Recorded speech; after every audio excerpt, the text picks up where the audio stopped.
bem-vindos a mais um vídeo aqui no canal.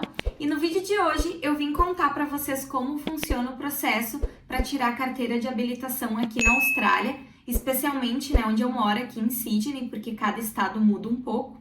Enfim, espero, tá ajudando de alguma forma quem tiver interesse em tirar a habilitação aqui também.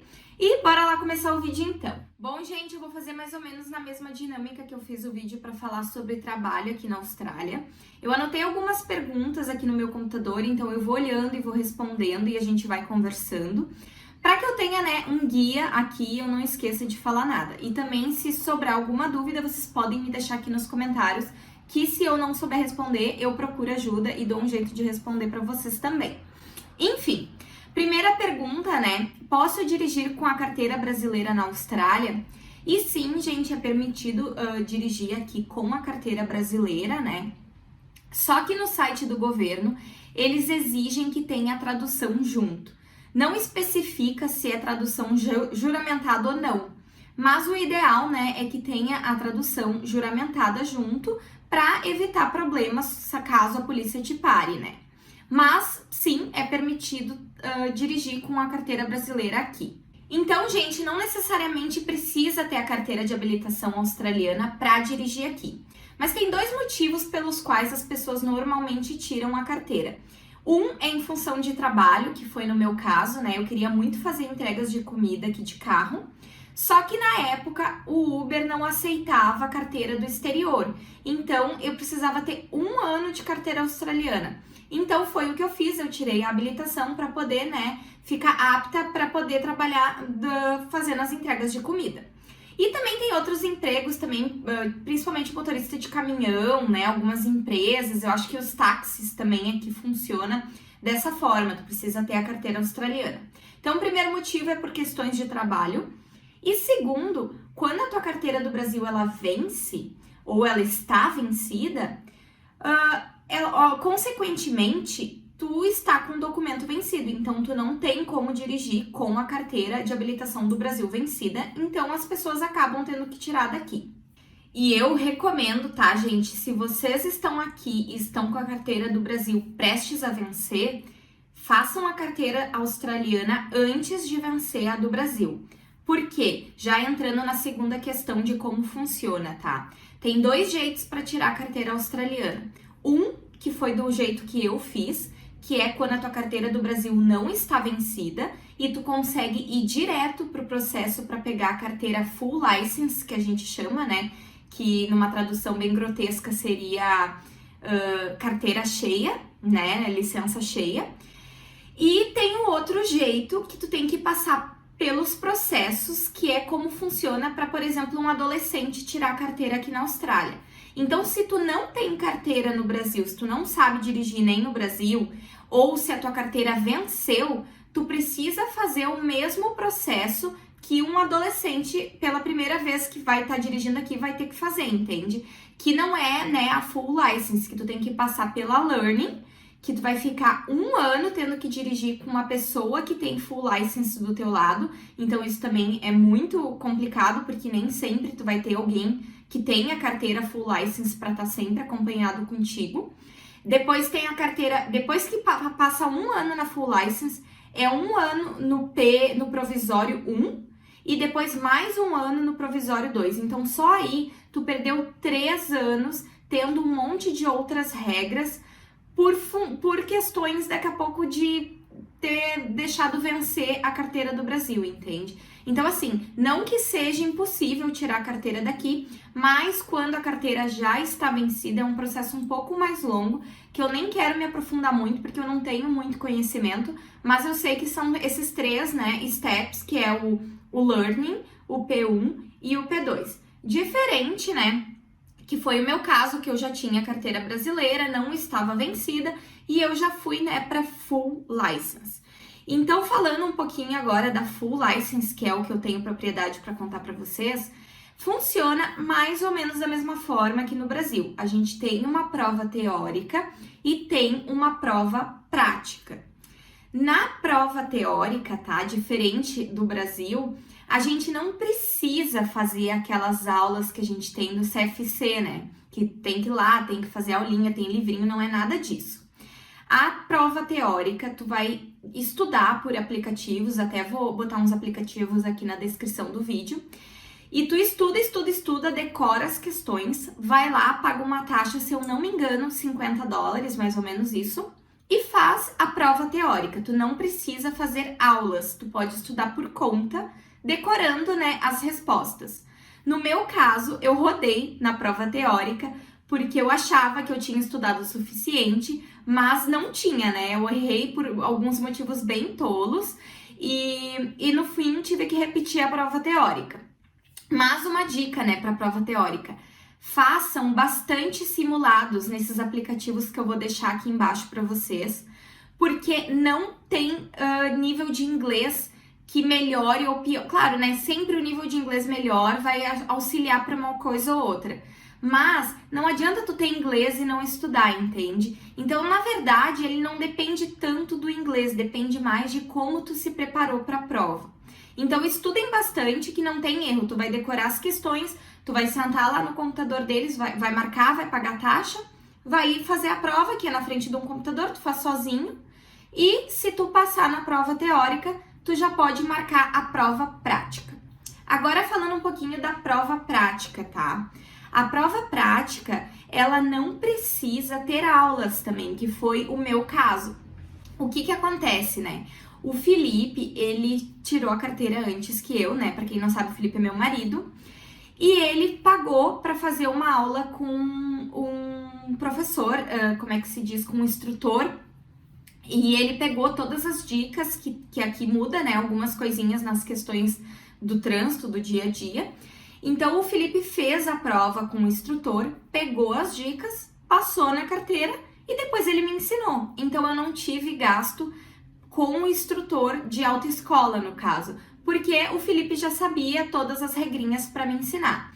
Mas, né, se não for o caso de vocês, se vocês não têm ninguém que saiba, né, é interessante que paguem um instrutor para fazer aí algumas aulas para se sentir confiante para fazer a prova. Eu optei por não fazer as aulas porque o preço de uma aula com um instrutor era quase o mesmo preço da prova, que é em torno de $50 também. Então eu pensei assim, vou tentar fazer a prova direto em vez de gastar com o instrutor, porque daí eu não preciso, mais ou menos a prova seria a minha, aonde eu estaria praticando também, entende? Então eu preferi ir direto para a prova e daí se caso eu rodasse eu faria outra prova de novo e eu teria aprendido alguma coisa na prova. Foi essa a estratégia, digamos assim, para conseguir passar na prova.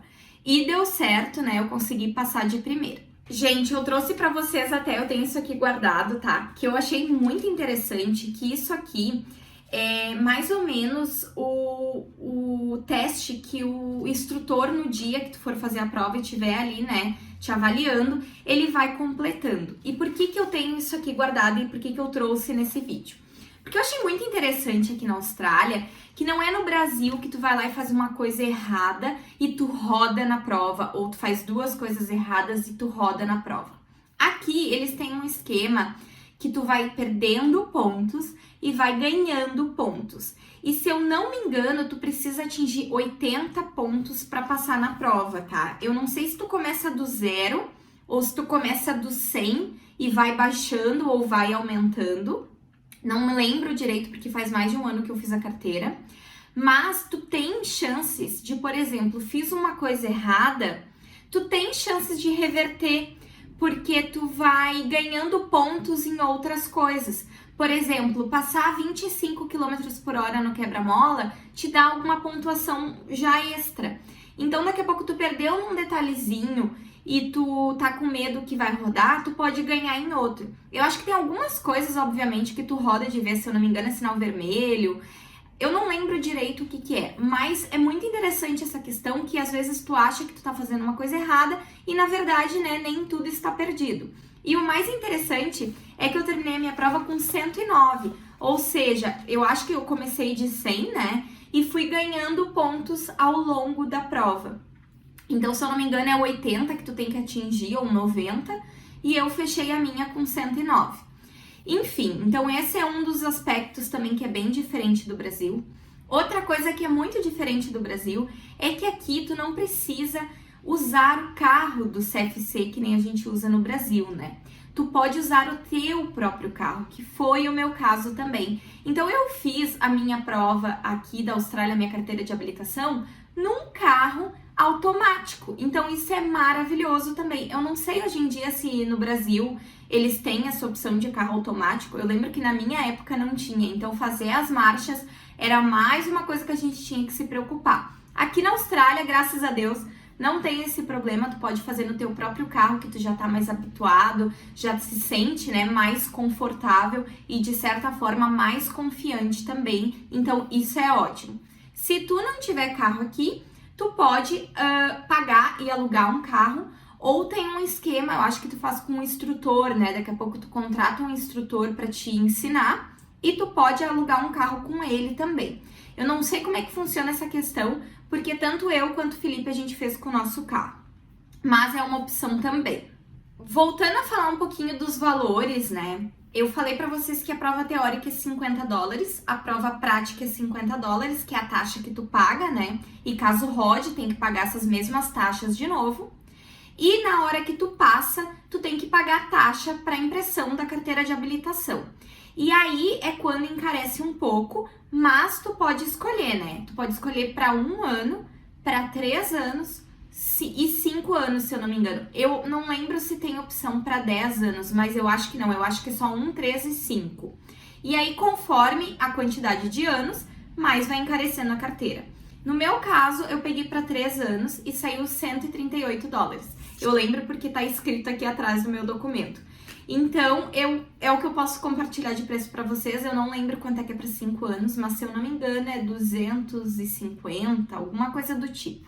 Enfim, então tu pode escolher, né, se tu vai pegar para 1, para 3 ou para 5, mas depois tem a renovação. Eu não fiz a renovação da minha ainda, mas até onde eu sei é bem tranquilo também. Então é isso, pessoal. Eu espero ter ajudado vocês de alguma forma. Que eu me lembre, né, essas questões que eu falei aqui são as principais.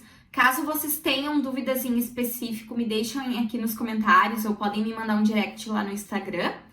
E é isso, eu espero ter ajudado vocês de alguma forma. Ah, e uma dica extra também, tá? Que eu acho importante falar. Eu realmente acredito que a carteira de motorista, tanto na Austrália quanto no Brasil, ela tá 90% relacionado com o nosso psicológico. Pode ser que eu não estudei muito, não estudei suficiente para a prova teórica, mas eu tenho quase certeza que o que me fez rodar aquela primeira vez na prova teórica foi o meu nervosismo. Foi bizarro, gente, eu fui fazer a prova de Havaianas e eu suava, meus pés corriam, assim, eu quase resbalava do chinelo, de tão nervosa que eu tava, porque naquela época eu trabalhava como babá e eu buscava o menino na escola, então eu dependia da carteira de motorista para trabalhar, então era uma pressão extra em cima dos meus ombros, e eu acho que isso influenciou muito e eu fiquei muito nervosa e acabei rodando também na prova, né?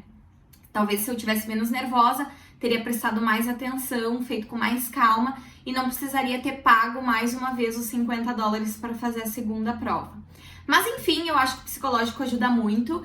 Na minha carteira prática, né, na prova prática, também eu senti que o senhor que estava me avaliando lá, ele reparou no meu psicológico, porque diferente da prova teórica, na prova prática eu estava muito tranquila, eu estava assim... Eu trabalhei isso muito em mim, né? Eu fui mais tranquila, porque eu fiz no dia 30 de dezembro, então aonde eu fiz era lotado de gente, todo mundo saindo para fazer as compras, né? De ano novo, de virada.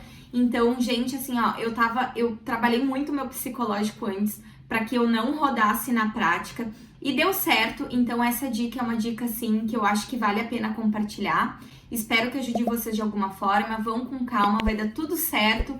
E se eu puder ajudar de outras formas, também me deixa aqui nos comentários, me manda direct no Instagram. E a gente se vê no próximo vídeo. Muito obrigada por assistir até aqui, um beijo e até o próximo.